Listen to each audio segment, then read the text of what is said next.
análise, porque a vontade absoluta de Deus, existem duas vontades: a vontade absoluta de Deus e a vontade permissiva de Deus.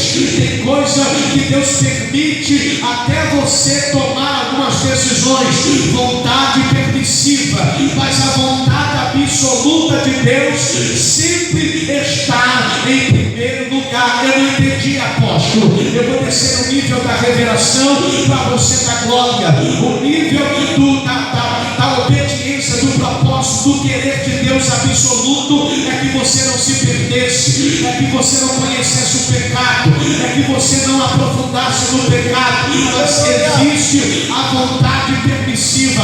Eu estou na igreja, mas eu quero dar uma volta. Eu estou na igreja, mas eu estou cansado da igreja. Eu vou beber, eu vou fumar, eu vou bagunçar. E aí a vontade permissiva permite você ir. Mas qual é a vontade absoluta? Deus não quer que você perca, Deus não quer que você se machuque, Deus não quer que você tenha quedas espirituais, Deus não quer que você se machuque com as suas decisões. E é por isso, pelo Evangelho que segundo escreveu Mateus, Jesus está no Getsemane orando e dizendo: Pai, se for possível, mas eu estou aqui em obediência, se não for possível, eu vou passar pela cruz, mas se for possível, me tira daqui. Em outras palavras, se tem a sua permissividade, eu queria até sair de ser crucificado, mas eu estou aqui no jardim, e o jardim representa para mim obediência. Mesmo que o Senhor permita, eu não vou abrir mão do sacrifício, porque a nuvem que a folha, Abraão veio e não resolveu, Isaac veio e não resolveu, Jacó veio e não resolveu, Moisés foi levantado por Deus como libertador de Israel e não resolveu. Morre Moisés, Deus levanta Josué e não resolve o problema. Aí Deus se cala na terra, Deus começa a levantar os juízes. Por quê? Porque o povo agora só lembra de Deus na hora do aperto, o povo agora só lembra de Deus na hora do estreito.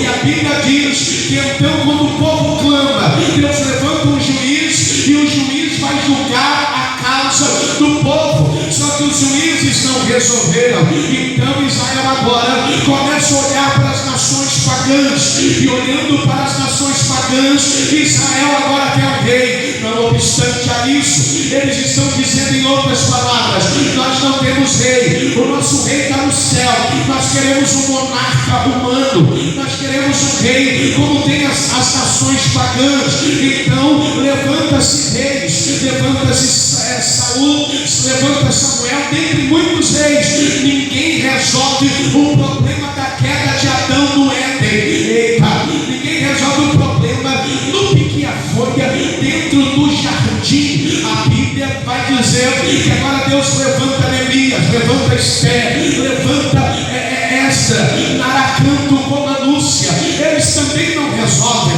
Então Deus vai levantar os profetas maiores, Deus vai levantar Isaías, Jeremias, Ezequiel, Daniel. E aí Deus vai começar a levantar uma leva de profetas menores: Naum, Abacuque, Jonas, Ageu, Zacarias, Oséias. Nenhum deles resolve. Aí a Bíblia diz no capítulo 3 de Mateus que João está batizando para o cumprimento da palavra. Ele está batizando nas águas e ele está dizendo: eis que o Cordeiro de Deus vem, e quando ele vir, ele batizará com fogo, ele batizará com o Espírito Santo. João não tinha visto Jesus, João não conhecia Jesus, mas ele está dizendo: o homem caiu no Éden, mas no Getsemane o Senhor vai levantar os caídos e vai levantá-los para a glória de Deus.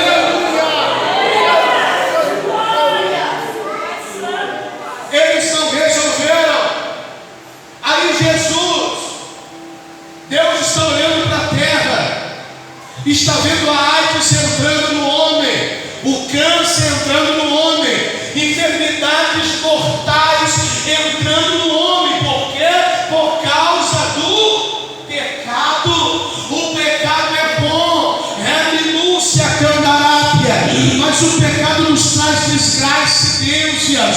O pecado nos destrói, e a Bíblia diz que Deus, olhando do céu para baixo, olhando para a terra, Ele não tem mais olhando ao olhar humano, ao nosso olhar óptico, não tinha mais como resolver o problema do Éden. Então o próprio Jesus olha para o Abba lá no céu e diz: Abba, o Senhor levantou os melhores, o Senhor levantou Davi, o Senhor levantou Samuel, o Senhor levantou Ezequiel, o Senhor levantou Débora, o Senhor levantou Jefité. Nenhum deles resolveram.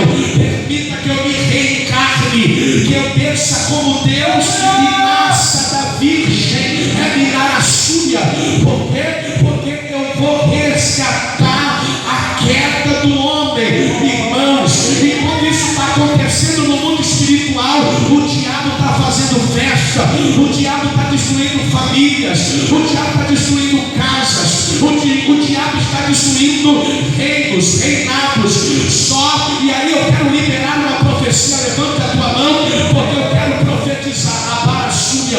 Enquanto você está aqui, o mundo espiritual está atrapalhando em toda a sua vida, e o seu olho natural não está vendo. Vamos abacar na Baraçúria.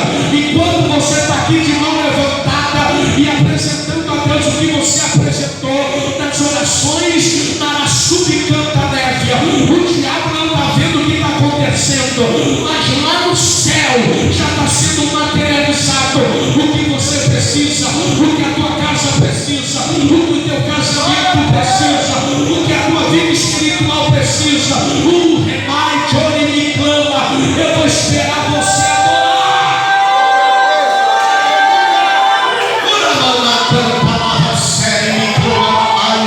Demanto de Calavaçuri me clama, demanto como a Lúcia. Deus olha do céu para a terra, e a Bíblia diz que Ele vai escolher uma virgem por nome de Maria. A Bíblia diz que ela está noiva no pique a folha. O noivado naquela época não é igual ao tempo de hoje. Para der a folha candarápia, não se tinha contato entre a folha antes do casamento. Ela é bidaraçal, a candarápia. E agora Maria se encontra grávida. Pensa agora na família. Só que quando o povo começa a querer endoidar, Deus envia o anjo, e diz: desce o interlocutor de Deus, Gabriel, e diz: Maria, diz a Gabriel, diz a José, primeiro José, não fique espantado em receber Maria, porque ela está grávida. No pique a folha, Deus colocou dentro dela o Salvador do mundo. Eu não sei se você entende o nível disso. É Deus descer do céu e entrar no ser humano imperfeito, e dizendo para o diabo: são imperfeitos, mas eu vou para o Getsemane. Do Getsemane, lugar de obediência, eu vou para a cruz do Calvário, lugar de sacrifício. Para quê? Para resgatar o ser humano. É por isso que você não pode ficar andando de cabeça baixo. É por isso que você não pode viver reclamando na vida. É por isso que você tem que sorrir. Ah, você não sabe da minha luta, Deus sabe. Ah, você não sabe do vento, Deus sabe. Ah, você não sabe do vale, Deus sabe. E se Deus sabe, Ele vai preparar a sua causa, Ele vai guerrear as suas guerras, e Ele vai te dar vitória. Eu estou sentindo o grandão da Galileia, demanto de Calavaçuri Alaia, demanto como a Lúcia. José recebe Maria, e você conhece o desfecho bíblico. Ela concebe da luz a Jesus, o Salvador do mundo. Com menos de 2 anos sai uma lei de Herodes dizendo: mata toda criança dos 2 anos para baixo. Porque estão dizendo aí que dentre esta época está nascendo o Salvador do mundo. Vamos dar cabo na vida dele. Quantas vezes antes de você nascer, ou já nascido na sua infância, o diabo tentou tirar ou impedir que você nascesse, porque você já era um projeto de Deus. Eu vou repetir: antes que você viesse ao mundo, quantas vezes o diabo intentou para que você não viesse? Alguns nasceram dando convulsões, terminaram a canto como a Lúcia, por falta de oxigênio no cérebro, e o diabo olhava e dizia: agora morre, não morreu no ventre, morre aqui. Outros nasceram enfermos e tiveram que ficar dias lá no hospital. A mãe veio para casa com o coração quebrado e a criança lá tomando banho de sol, tomando os banhos necessários para voltar para sua casa. Quantas vezes você não consegue entender a profundidade disso? Sabe o que Deus está dizendo? Que você é o projeto dele. O diabo até tentou contra a sua vida lá na infância, porque era mais fácil acabar com a minha vida e com a sua lá no começo. Agora com a vida entregue a Jesus, agora batizado nas águas, agora selado no Espírito, cheio dele, é muito mais difícil parar uma igreja militante, parar uma igreja poderosa nas suas obras. O Espírito está dizendo a pessoas que entraram aqui: você é meu projeto, você é algo que eu projetei, você não é fruto do acaso, eu te escolhi quando você era informe, você não estava formado, quando ainda estava nascendo orelha, quando ainda estava nascendo pele, quando ainda estava nascendo osso, eu já tinha te escolhido desde o ventre da sua mãe. Glória a Deus. Ora, na sala terminária. Percebamos, Jesus nasce. Aos 12 anos de idade, Jesus entra na sinagoga. Lê o livro do profeta Isaías para que se cumprisse a palavra. Dos 12 aos 30, a Bíblia oculta Jesus. Você vai ler a Bíblia e não vai achar Jesus dos 12 anos para frente. Jesus só vai voltar a aparecer na Bíblia com 30 anos. Marquei apóstolo para descer as águas do batismo. Aleluia. Recebe mais uma profecia. Tem hora que Deus te esconde. Tem momentos na nossa vida que Deus está nos escondendo, porque o adversário sabe daquilo que Deus tem na sua vida. Jesus é escondido 18 anos, mas quando ele se manifestar aos 30 anos de idade, ele vai fazer coisas extraordinárias que ele não fez no Pirene a Cantarábia durante 30 anos de vida. Segura essa profecia aí no seu peito, porque o Espírito está dizendo para algumas pessoas que aquilo que você não fez até 2022, até o dia de hoje, até esse primeiro domingo de dezembro de 2022, você vai fazer coisas extraordinárias. Em 2023, Deus vai te levar a níveis que você nunca viu, nunca ouviu, nunca experimentou. Você vai ser renovado de novo, você vai ser levantado de novo, você vai voltar a ser o que Deus queria. Hoje Deus se escondeu para que você não seja tragado. Talvez hoje você não vive os seus melhores momentos, mas tudo isso vai passar, e quando passar, Deus vai se manifestar por meio da sua vida. Aplauda os céus.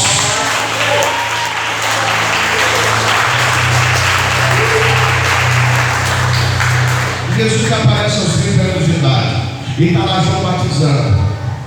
Está ele pregando raça de víboras. Olha o sermão de João: raça de víboras, que nos conduziu ao ano vindouro, produzir arrependimento. A mensagem dele não era de amassagear o ego. A mensagem de João não era de lisar, não. Arrependei-vos, porque é chegado o reino de Deus. E com essa palavra que parece ser dura, o povo se convertia, o povo reconhecia que era Cristo, e eles iam batizando, iam sendo batizados. Uma certa hora, João está batizando, e quando ele levanta a cabeça, no último batismo dele ainda sendo realizado, ele olha e vê Jesus, o Cordeiro de Deus. E quando ele olha, parece que eu vejo que a boca de João, ela trava. Por quê? Porque ele está diante do Cordeiro de Deus. Aí Jesus disse: fica tranquilo, eu vim para que a palavra se cumpra. É necessário que você me batize. Recebam, ou glória, por dominar a subgerminácia. E este João é contemporâneo de Jesus, é Minaraçu e a Candarábia, é primo, Magaiaçu e Érgia, Candarábia. O primo preparou o caminho para que viesse alguém que era maior do que ele. Então, João agora batiza Jesus. E quando ele batiza Jesus, a Bíblia diz que desce uma pomba em forma corpórea e o céu se abre, dizendo: este é o meu filho amado, em que a minha alma se compraz. Jesus é batizado e agora Jesus começa a comissionar. Vem Pedro, vem Tiago, vem João. Ele começa a operar milagres, maravilhas e sinais. Agora quem passa a não gostar de Jesus? Os sacerdotes, os fariseus e os religiosos da época. O que tem de religioso dentro das igrejas? Gente que está na igreja porque fulano, porque papai trouxe, porque mamãe trouxe. E eu vim aqui lhe dizer: Jesus quer você por inteiro. Jesus não quer você por causa da religião. Se a religião fosse boa, Jesus não teria sido crucificado. A religião nada mais é do que religar o homem a Deus, nada mais. Nós precisamos ter encontros reais com Cristo, porque a religião pode nos piorar, pode nos fazer sair da rota. Agora, se Cristo estiver na nossa vida, vai ter novidade todo dia, porque a alegria é servi-lo. Servir Jesus não é um fato, servir Jesus não é um jugo. Servir Jesus é ter o privilégio de ter o nome escrito no livro da vida. E quando a trombeta tocar, temos o direito de subirmos ao encontro do noivo. O noivo vem aí, o noivo vem aí, o noivo vem aí, o noivo vem aí. Ore Maracante, Neve Paramaia. Jesus prega durante 3 anos e meio, faz milagre, cura enfermo, cura paralítico, ressuscita mortos. E mesmo fazendo tudo isso, existem gente querendo crucificar Jesus, porque ele dizia ser o Filho de Deus. Voltamos ao Getsemane para me terminar o texto.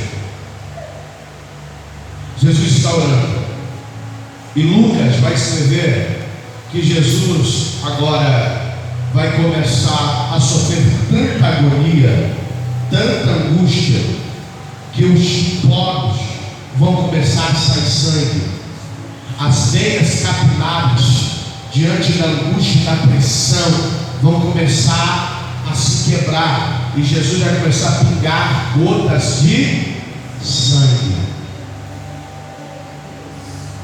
Existem angústias que parecem que vai nos matar. Nós não vemos as gotas do sangue, nós não vemos o sangue se esvair, mas quando olhamos para nós, parece que estamos mortos, vivos. Jesus suporta a pressão como apóstolo? Orando. Ele sai da primeira hora da oração e chega nos discípulos, os discípulos estão dormindo. Ele volta pela segunda vez, ora mais 1 hora, 2 horas de oração. Volta, os discípulos estão dormindo. Ele retorna pela terceira vez e ora mais 1 hora.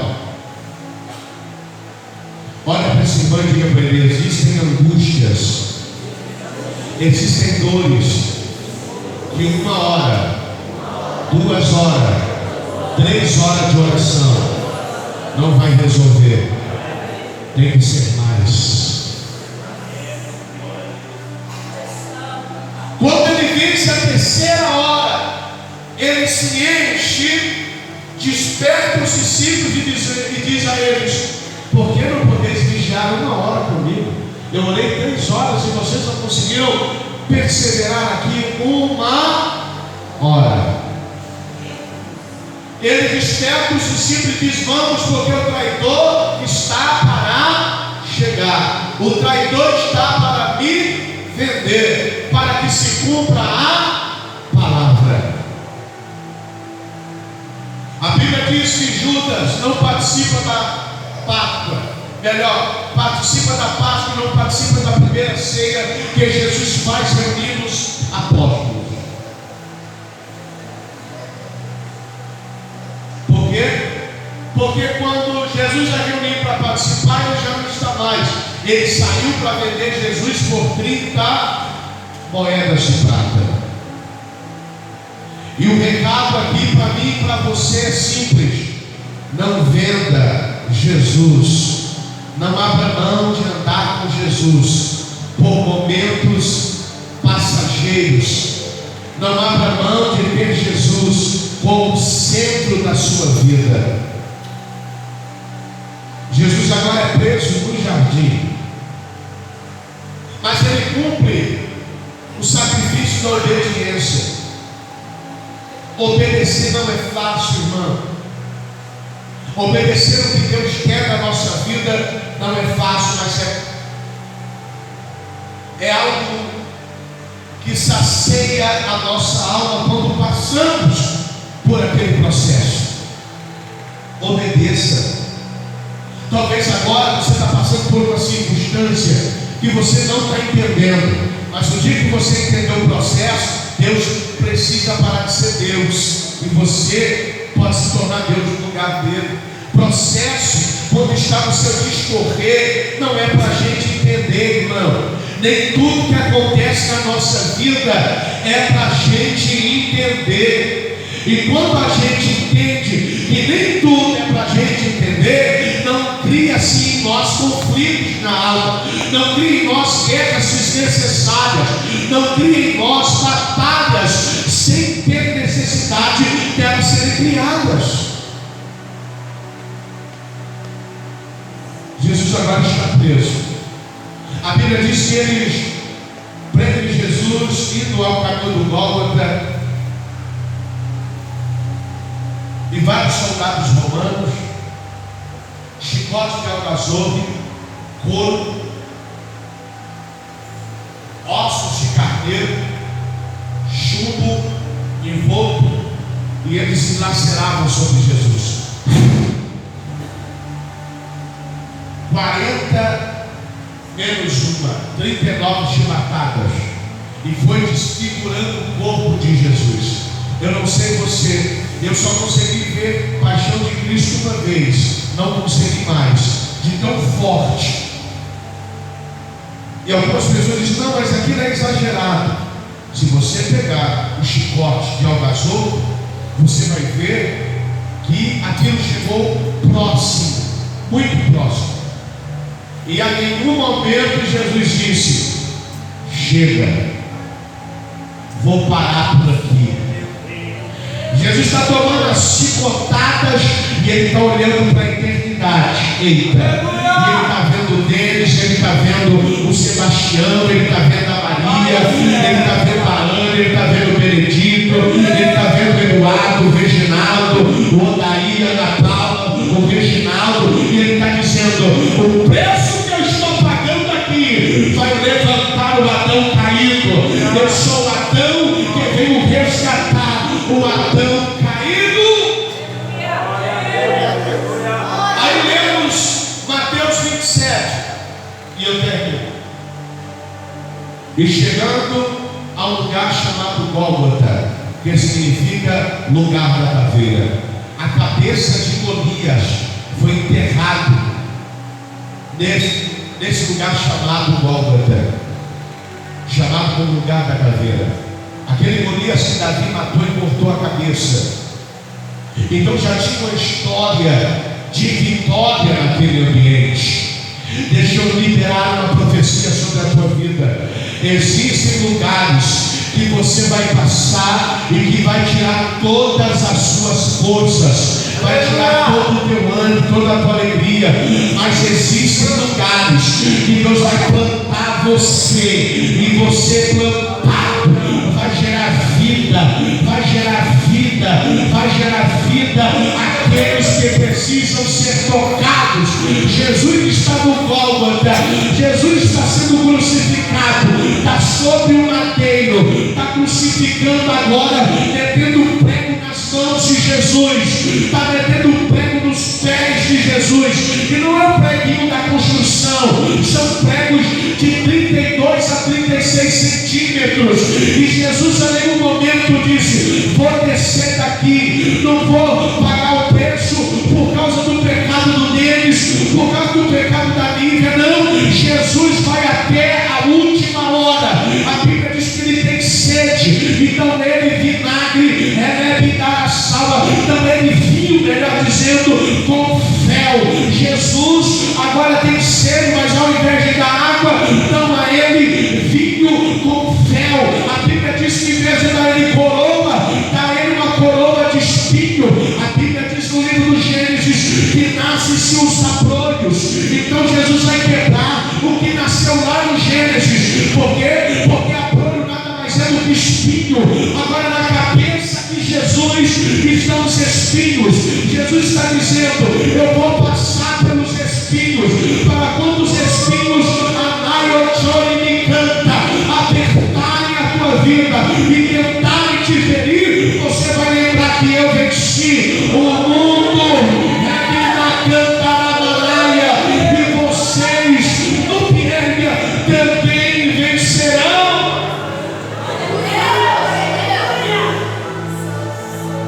Pegue nas mãos, pegue nos pés, um ladrão à direita, um ladrão à esquerda e à direita. Aí sempre tem alguém desavisado, né? Mas você não é o Cristo? Desce daí, salva você e salva nós também. Mas tem gente inteligente que mesmo com o adverso está dizendo: ó, lembra de mim quando o Senhor entrar no teu paraíso. Olha o nível de salvação. Na última hora do ladrão, Jesus vai salvar alguém. Então nunca abra mão de ninguém se Jesus não abriu. Aleluia.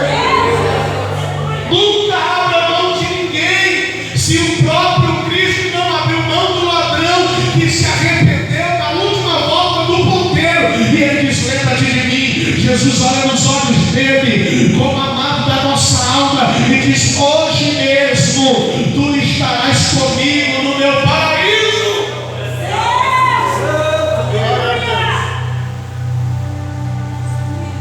Eles pegam uma lança, transpassam Jesus para que a palavra se cumpra.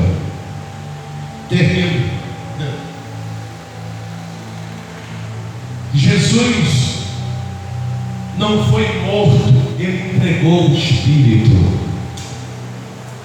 Ele olha para o Pai e diz: Pai, não vou morrer não. Nas tuas mãos eu entrego o meu Espírito. E ele parte. Parte para quê, apóstolo? Para ficar na sepultura 3 dias, para cumprir a profecia. Eu edificarei, eu destruirei o templo, e com 3 dias o edificarei. O templo era o próprio corpo de Jesus. Aleluia. Jesus morreu, José de Arimateia prepara o local, Jesus é sepultado. E quando se ouvia falar que ele ia ressuscitar, colocaram mais soldados romanos na porta, porque eles vai saber se alguém não rouba o corpo dele, e aí vão falar: ó, ressuscitou. Olha para esse irmão e diga assim: Jesus não precisa de mágica, ele é Deus. Olha para esse irmão e diga: Jesus não precisa de falcatrua, ele é Deus. Então não os mata. A Bíblia diz que desce os anjos do Senhor, e com resplendor da glória os homens caem. com água e tudo. Então lá todos acordados. Aí quando as mulheres descem para ver Jesus, para ver o túmulo, os anjos estão sentados na pedra. E eles dizem assim: por que vocês vêm buscar dentre os mortos aquele que não está mais aqui? Eu vou repetir: por que vocês procuram dentre os mortos aquele que não está aqui? Ele ressuscitou.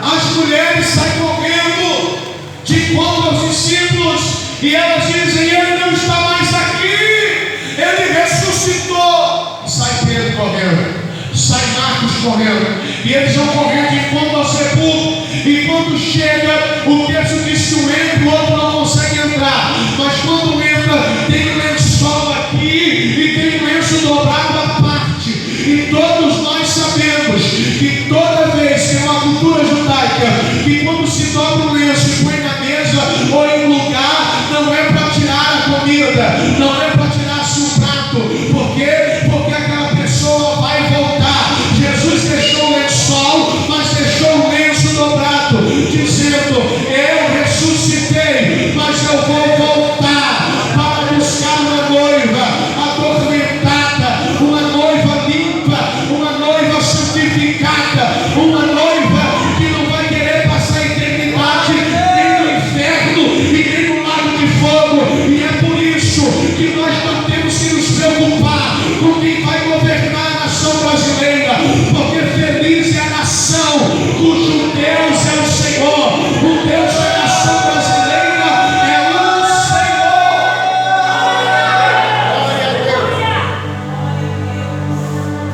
Se coloca sobre os seus pés.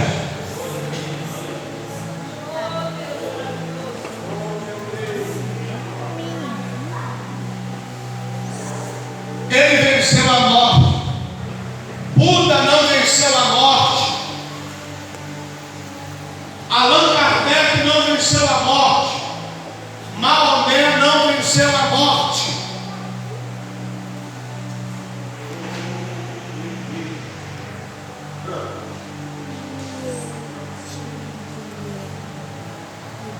Ele venceu a morte. E quando ele vence a morte, ele pega a chave da mão da morte e diz: morte, você só mata agora quem eu permiti que você mate. É por isso que tem gente que vai moribundo para um hospital entre a vida e a morte. E quem da família vê fala: não tem mais jeito, é só um milagre. Aí os céus